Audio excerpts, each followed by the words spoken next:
ഓം ശാന്തി 22/4/2025 പ്രഭാതമുരളി. മധുരമായ കുട്ടികളെ, ഇത് നിങ്ങളുടെ ഏറ്റവും വിലപ്പെട്ട സമയമാണ്. ഈ സമയത്ത് നിങ്ങൾ ബാബയുടെ പരിപൂർണ സഹായികളാകൂ. സഹായികളായ കുട്ടികൾ തന്നെയാണ് ഉയർന്ന പദവി നേടുന്നത്. ചോദ്യം: സേവനയുക്തരായ കുട്ടികൾക്ക് ഏത് ഒഴിവുകഴിവാണ് പറയാൻ പറ്റാത്തത്? ഉത്തരം: സേവനയുക്തരായ കുട്ടികൾക്ക് ബാബ, ഇവിടെ ചൂടാണ്, ഇവിടെ തണുപ്പാണ്, അതിനാൽ ഞങ്ങൾക്ക് സേവനം ചെയ്യാൻ പറ്റുന്നില്ല എന്ന ഒഴിവുകഴിവ് പറയാൻ പറ്റില്ല. അല്പം ചൂടുണ്ടായാൽ അല്ലെങ്കിൽ കുറച്ച് തണുപ്പ് കൂടിയാൽ ബാധിക്കുന്ന തരത്തിൽ മൃദുലമാകരുത്. എനിക്ക് സഹിക്കാൻ പറ്റില്ല എന്നാവരുത്. ഈ ദുഃഖധാമത്തിൽ ദുഃഖം, സുഖം, ചൂട്, തണുപ്പ്, നിന്ദ, സ്തുതി എല്ലാം സഹിക്കണം. ഒഴിവുകഴിവ് പറയരുത്. ഗീതം: ക്ഷമയോടെ ഇരിക്കൂ മനുഷ്യ. ഓം ശാന്തി.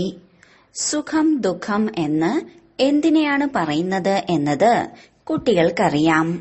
ഈ ജീവിതത്തിൽ സുഖം എപ്പോഴാണ് ലഭിക്കുന്നത്, പിന്നെ ദുഃഖം എപ്പോഴാണ് ലഭിക്കുന്നത് എന്നത് നിങ്ങൾ ബ്രാഹ്മണ കുട്ടികൾ മാത്രമേ നമ്പർ വൈസ് പുരുഷാർത്ഥമനുസരിച്ച് അറിയുന്നുള്ളൂ. ഇത് ദുഃഖത്തിന്റെ ലോകമാണ്. ഇതിൽ അല്പസമയത്തേക്ക് സുഖം, ദുഃഖം, നിന്ദ, സ്തുതി എന്നിവയെല്ലാം സഹിക്കേണ്ടതായി വരും. ഇതിൽ നിന്നെല്ലാം ഉപരിയാവണം. ചിലർക്ക് അല്പം ചൂട് തട്ടിയാൽ തണുപ്പത്തിരിക്കണം എന്ന് പറയും. ഇപ്പോൾ കുട്ടികൾ ചൂടിലും തണുപ്പിലും സേവനം ചെയ്യുക തന്നെ വേണം.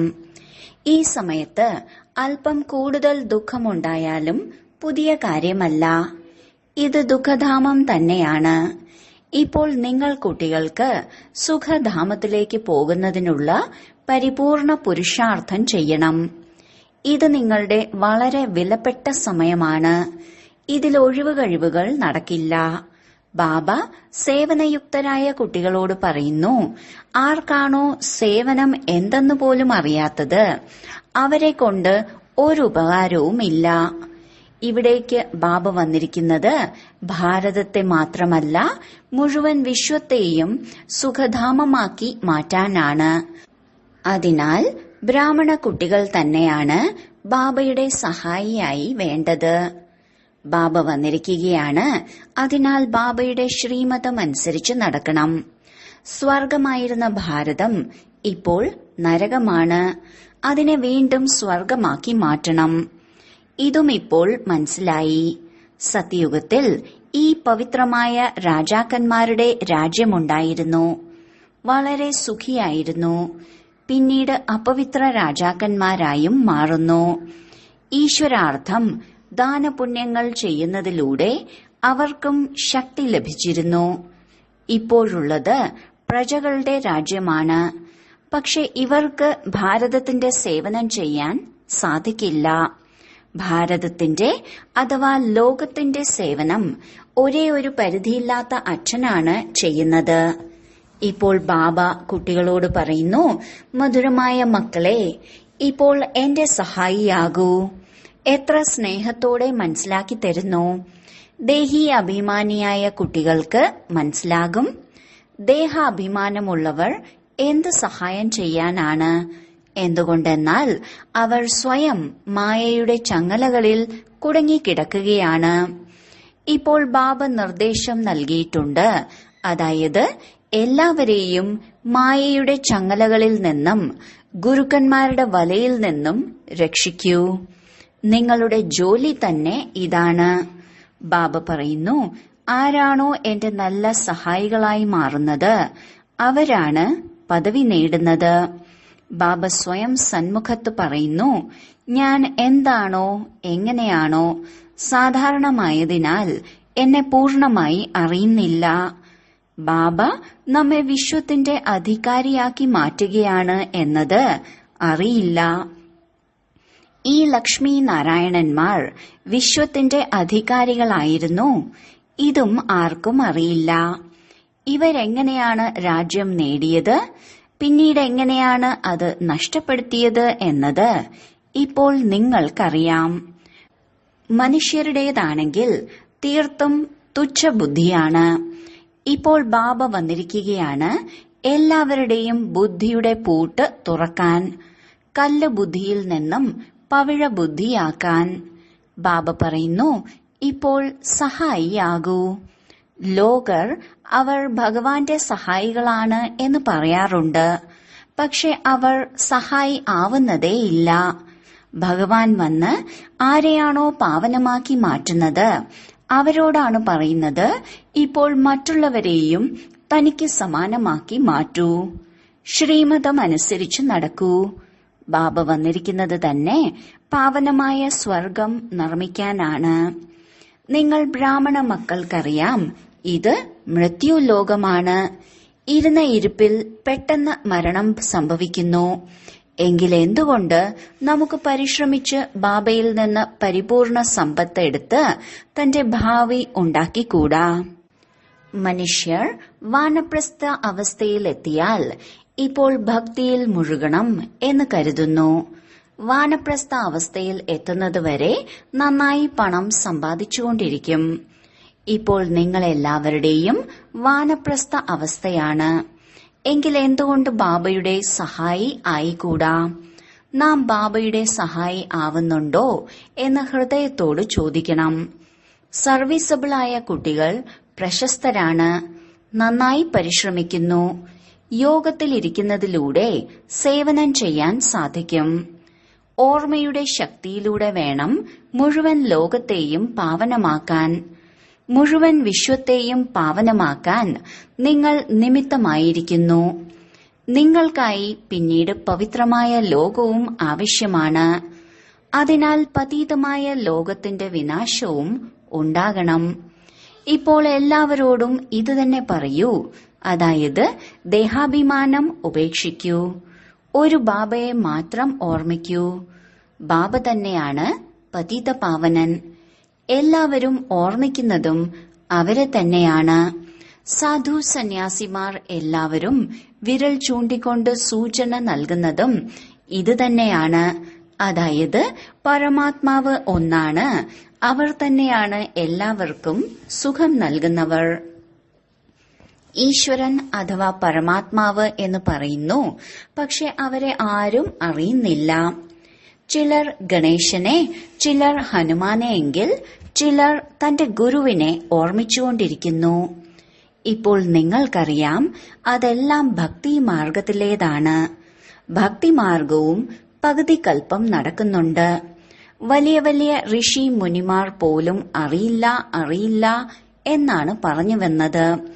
രചയിതാവിനെയും രചനയെയും ഞങ്ങൾക്ക് അറിയുകയില്ല. ബാബ പറയുന്നു, അവർ ത്രികാലദർശികളല്ല. ബീജരൂപം ജ്ഞാനസാഗരം ഒരേയൊരാൾ മാത്രമാണ്. ബാബ വരുന്നതും ഭാരതത്തിലാണ്. ശിവജയന്തിയും ആഘോഷിക്കുന്നുണ്ട്, ഗീതാ ജയന്തിയും ആഘോഷിക്കുന്നുണ്ട്. അതിനാൽ കൃഷ്ണനെ ഓർമ്മിക്കുന്നു. ശിവനെ അറിയുകയില്ല. ശിവബാബ പറയുന്നു, പതിത പാവനനും ജ്ഞാനസാഗരനും ഞാൻ തന്നെയാണ്. കൃഷ്ണനെ ഇങ്ങനെ പറയാൻ പറ്റില്ല. ഗീതയുടെ ഭഗവാൻ ആരാണ്? ഇത് വളരെ നല്ല ചിത്രമാണ്. ബാബ ഈ ചിത്രങ്ങളെല്ലാം നിർമ്മിക്കുന്നത് കുട്ടികളുടെ മംഗളത്തിനായിയാണ്. ശിവബാബയുടെ മഹിമ പൂർണമായും എഴുതണം. എല്ലാത്തിന്റെയും ആധാരം ഇതാണ്. മുകളിൽ നിന്ന് ആരെല്ലാം വരുന്നുവോ അവരെല്ലാവരും പവിത്രമാണ്. പവിത്രമായി മാറാതെ ആർക്കും പോകാൻ പറ്റില്ല. മുഖ്യമായ കാര്യം പവിത്രമായി മാറുക എന്നതാണ്. അത് പവിത്രമായ വീടാണ്. അവിടെയാണ് സർവ്വ ആത്മാക്കളും വസിക്കുന്നത്. ഇവിടെ നിങ്ങൾ പാർട്ട് അഭിനയിച്ച് പതീതമായി മാറിയിരിക്കുന്നു. ആരാണോ ഏറ്റവും പാവനം അവർ തന്നെയാണ് പിന്നീട് വളരെ പതീതമായും മാറുന്നത്. ദേവീ ദേവതാ ധർമ്മത്തിന്റെ പേരും അടയാളവും പോലും മുങ്ങിപ്പോയി. ദേവതാധർമ്മം എന്നത് മാറ്റി ഹിന്ദു എന്ന് പേര് വെച്ചു. നിങ്ങൾ തന്നെയാണ് സ്വർഗരാജ്യം നേടുന്നത്. പിന്നീട് നഷ്ടപ്പെടുത്തുന്നു. തോൽവിയുടെയും വിജയത്തിന്റെയും കളിയാണ്. മായയോടുള്ള തോൽവി തന്നെയാണ് തോൽവി, മായയോടുള്ള വിജയമാണ് വിജയം. മനുഷ്യർ രാവണന്റെ ചിത്രം എത്ര വലുതായി, എത്ര പണം ചെലവാക്കി നിർമ്മിക്കുന്നു, പിന്നീട് ഒരു ദിവസം കൊണ്ട് നശിപ്പിക്കുന്നു. ദേവിമാരുടെ ചിത്രവും ഇതുപോലെ നിർമ്മിച്ച് പിന്നീട് കൊണ്ടുപോയി മുക്കുന്നു. ഒന്നും മനസ്സിലാക്കുന്നില്ല. ഇപ്പോൾ നിങ്ങൾ കുട്ടികൾ പരിധിയില്ലാത്ത ചരിത്രവും ഭൂമിശാസ്ത്രവും അറിയുന്നു. അതായത് ഈ ലോകത്തിന്റെ ചക്രം എങ്ങനെയാണ് കറങ്ങുന്നത് എന്ന് അറിയുന്നു. സത്യത്രേതായുഗങ്ങളെ ആരും അറിയുന്നില്ല. ദേവതകളുടെ ചിത്രവും മോശമാക്കിയാണ് നിർമ്മിച്ചിരിക്കുന്നത്. ബാബ മനസ്സിലാക്കി തരുന്നു, മധുരമായ കുട്ടികളെ വിശ്വത്തിന്റെ അധികാരിയാക്കി മാറ്റുന്നതിനായി ബാബ എന്തെല്ലാം പഥ്യം നിർദ്ദേശിച്ചിട്ടുണ്ടോ അതെല്ലാം പാലിക്കൂ. ഓർമ്മയിലിരുന്ന് ഭക്ഷണം ഉണ്ടാക്കൂ, യോഗത്തിലിരുന്ന് കഴിക്കൂ. ബാബ സ്വയം പറയുന്നു, എന്നെ ഓർമ്മിക്കൂ, എങ്കിൽ നിങ്ങൾ വീണ്ടും വിശ്വത്തിന്റെ അധികാരിയായി മാറും. ബാബയും വീണ്ടും വന്നിരിക്കുകയാണ്. ഇപ്പോൾ പൂർണമായും വിശ്വത്തിന്റെ അധികാരിയായി മാറണം. മാതാപിതാവിനെ ഫോളോ ചെയ്യുക.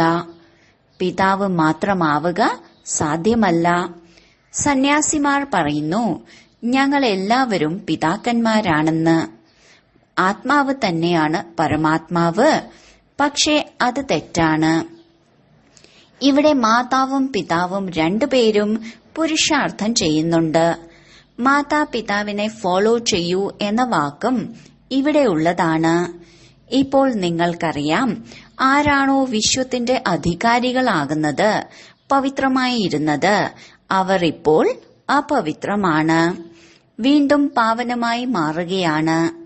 നമ്മളും ബാബയുടെ ശ്രീമതത്തിലൂടെ നടന്ന് ഈ പദവി പ്രാപ്തമാക്കുകയാണ്. ബാബ ഇവരിലൂടെ നിർദ്ദേശം നൽകുന്നു, അതിലൂടെ നടക്കണം. ഫോളോ ചെയ്യുന്നില്ലെങ്കിൽ കേവലം ബാബ ബാബ എന്ന് പറഞ്ഞ് മുഖം മധുരിപ്പിക്കുന്നു. ഫോളോ ചെയ്യുന്നവരെ മാത്രമേ സൽപുത്രർ എന്ന് പറയുകയുള്ളൂ. അറിയാം, മമ ബാബയെ ഫോളോ ചെയ്യുന്നതിലൂടെ നാം രാജധാനിയിലേക്ക് പോകും. ഇത് ബുദ്ധിയുടെ കാര്യമാണ്. ബാബ ഇത്രയേ പറയുന്നുള്ളൂ, എന്നെ ഓർമ്മിക്കൂ, എങ്കിൽ വികർമ്മം വിനാശമാകും. ഇത്രയേ ഉള്ളൂ. ഇത് ആർക്ക് വേണമെങ്കിലും മനസ്സിലാക്കി കൊടുക്കൂ. നിങ്ങൾ എങ്ങനെയാണ് 84 ജന്മങ്ങൾ എടുത്തെടുത്ത് അപവിത്രമായി മാറിയത്? ഇപ്പോൾ വീണ്ടും പവിത്രമായി മാറണം. എത്രത്തോളം ഓർമ്മിക്കുന്നുവോ അത്രയും പവിത്രമായി മാറും. വളരെയധികം ഓർമ്മിക്കുന്നവർ തന്നെയാണ് പുതിയ ലോകത്തിൽ ആദ്യമാദ്യം വരുന്നത്. പിന്നീട് മറ്റുള്ളവരെയും തനിക്ക് സമാനമാക്കി മാറ്റണം. ബാബയ്ക്കും മമ്മയ്ക്കും പ്രദർശനിയിൽ മനസ്സിലാക്കി കൊടുക്കുന്നതിനായി പോകാൻ പറ്റില്ല. പുറത്തുനിന്ന് വലിയ ആളുകൾ വരികയാണെങ്കിൽ ആരാണ് വന്നത് എന്ന് നോക്കാൻ എത്ര പേരാണ് പോകുന്നത്? ഇവിടെയാണെങ്കിൽ എത്ര ഗുപ്തമാണ്. ബാബ പറയുന്നു, ഞാൻ ഈ ബ്രഹ്മ ശരീരത്തിലൂടെയാണ് സംസാരിക്കുന്നത്. ഞാൻ തന്നെയാണ് ഈ ബ്രഹ്മാവിന് ഉത്തരവാദി. നിങ്ങൾ സദാ കരുതൂ, ശിവബാബയാണ് പറയുന്നത്, ബാബയാണ് പഠിപ്പിക്കുന്നത്. നിങ്ങൾ ശിവബാബയെ വേണം നോക്കാൻ, ബ്രഹ്മാവിനെ നോക്കരുത്. സ്വയം ആത്മാവാണെന്ന് മനസ്സിലാക്കൂ. എന്നിട്ട് പരമാത്മാവായ അച്ഛനെ ഓർമ്മിക്കൂ. ഞാൻ ആത്മാവാണ്. ആത്മാവിൽ മുഴുവൻ പാർട്ടും അടങ്ങിയിരിക്കുന്നു. ഈ ചക്രം ബുദ്ധിയിൽ കറങ്ങിക്കൊണ്ടിരിക്കണം. കേവലം ലോകത്തിന്റെ കാര്യങ്ങൾ മാത്രമേ ബുദ്ധിയിൽ ഉള്ളുവെങ്കിൽ ഒന്നും അറിയില്ല എന്നതാണ് അർത്ഥം. തീർത്തും മോശമാണ്. പക്ഷെ ഇങ്ങനെയുള്ളവരുടെയും മംഗളം ചെയ്യണം. സ്വർഗത്തിലേക്ക് പോകും, പക്ഷെ ഉയർന്ന പദവി നേടില്ല. ശിക്ഷകൾ അനുഭവിച്ച് പോകും. ഉയർന്ന പദവി എങ്ങനെ നേടും? അത് ബാബയാണ് മനസ്സിലാക്കി തരുന്നത്. ഒന്നാമത് സ്വദർശന ചക്രധാരിയായി മാറ്റണം. പക്ക യോഗി ആവുകയും ആക്കുകയും ചെയ്യൂ. ബാബ പറയുന്നു, എന്നെ ഓർമ്മിക്കൂ. നിങ്ങൾ പിന്നീട് ബാബ ഞങ്ങൾ മറന്നുപോയി എന്ന് പറയുന്നു. ലജ്ജ തോന്നുന്നില്ലേ? വളരെയധികം പേരുണ്ട്, അവർ സത്യം പറയുന്നില്ല, മറന്നുപോകുന്നു.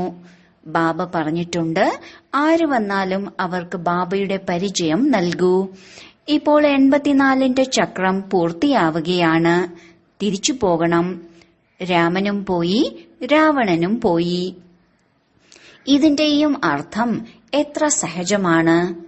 രാമന്റെയും രാവണന്റെയും കുടുംബമുണ്ടെങ്കിൽ തീർച്ചയായും സംഗമം ഉണ്ടായിരിക്കും. ഇതുമറിയാം, അതായത് എല്ലാം വിനാശമാകും. ബാക്കി കുറച്ചുപേരെ ഉണ്ടാകൂ. നിങ്ങൾക്ക് എങ്ങനെയാണ് രാജ്യം ലഭിക്കുന്നത് എന്നതും കുറച്ചു മുന്നോട്ടു പോകുമ്പോൾ മനസ്സിലാകും. ആദ്യം തന്നെ എല്ലാം പറയില്ലല്ലോ, പിന്നെ അത് നാടകമാകില്ലല്ലോ. നിങ്ങൾക്ക് സാക്ഷിയായി കാണണം. സാക്ഷാത്കാരം ഉണ്ടായിക്കൊണ്ടിരിക്കും. ഈ 84ന്റെ ചക്രത്തെ ലോകത്തിൽ ആരും അറിയുന്നില്ല. ഇപ്പോൾ നമ്മൾ തിരിച്ചു പോവുകയാണ് എന്നത് നിങ്ങൾ കുട്ടികളുടെ ബുദ്ധിയിൽ ഇപ്പോൾ ഉണ്ട്. രാവണ രാജ്യത്തിൽ നിന്നും ഇപ്പോൾ രക്ഷപ്പെട്ടിരിക്കുകയാണ്. പിന്നീട് തന്റെ രാജധാനിയിലേക്ക് പോകും. ബാക്കി കുറച്ച് ദിവസങ്ങളേ ഉള്ളൂ.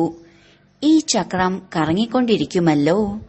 അനേകം തവണ ഈ ചക്രം കറങ്ങിയിട്ടുണ്ട്. ഇപ്പോൾ ബാബ പറയുന്നു, ഏത് കർമ്മബന്ധനത്തിലാണോ കുടുങ്ങിയിരിക്കുന്നത് അതിനെ മറക്കൂ. ഗൃഹസ്ഥ വ്യവഹാരത്തിൽ ഇരുന്നു കൊണ്ടും മറന്നുകൊണ്ടേ പോകൂ. ഇപ്പോൾ നാടകം പൂർത്തി ആവുകയാണ്. തന്റെ വീട്ടിലേക്ക് പോകണം. ഈ മഹാഭാരത യുദ്ധത്തിന് ശേഷമേ സ്വർഗത്തിന്റെ ഗേറ്റ് തുറക്കൂ. അതിനാൽ ബാബ പറഞ്ഞിട്ടുണ്ട്, സ്വർഗത്തിലേക്കുള്ള വാതിൽ എന്നത് വളരെ നല്ല പേരാണ്. ചിലർ പറയാറുണ്ട്, യുദ്ധങ്ങൾ അനവധി ഉണ്ടായിട്ടുള്ളതാണ്. പറയൂ, മിസൈലുകളുടെ യുദ്ധം എപ്പോഴാണ് ഉണ്ടായിട്ടുള്ളത്? ഇത് മിസൈലുകളുടെ അന്തിമ യുദ്ധമാണ്. 5000 വർഷങ്ങൾക്ക് മുൻപും ഈ യുദ്ധം നടന്നിരുന്നു. അപ്പോൾ ഈ യജ്ഞവും രചിച്ചിരുന്നു. ഇപ്പോൾ ഈ പഴയ ലോകത്തിന്റെ വിനാശം ഉണ്ടാകണം. പുതിയ രാജധാനിയുടെ സ്ഥാപന ഉണ്ടാവുകയാണ്. നിങ്ങൾ ഈ ആത്മീയ പഠിപ്പ് പഠിക്കുന്നത് രാജധാനിക്ക് വേണ്ടിയാണ്. നിങ്ങളുടേത് ആത്മീയ ജോലിയാണ്. ലൗകിക പഠിപ്പ് ഉപയോഗത്തിൽ വരില്ല. ശാസ്ത്രങ്ങളും ഫലപ്പെടില്ല.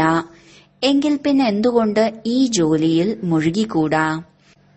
ബാബയാണെങ്കിൽ വിശ്വത്തിന്റെ അധികാരിയാക്കിയാണ് മാറ്റുന്നത്.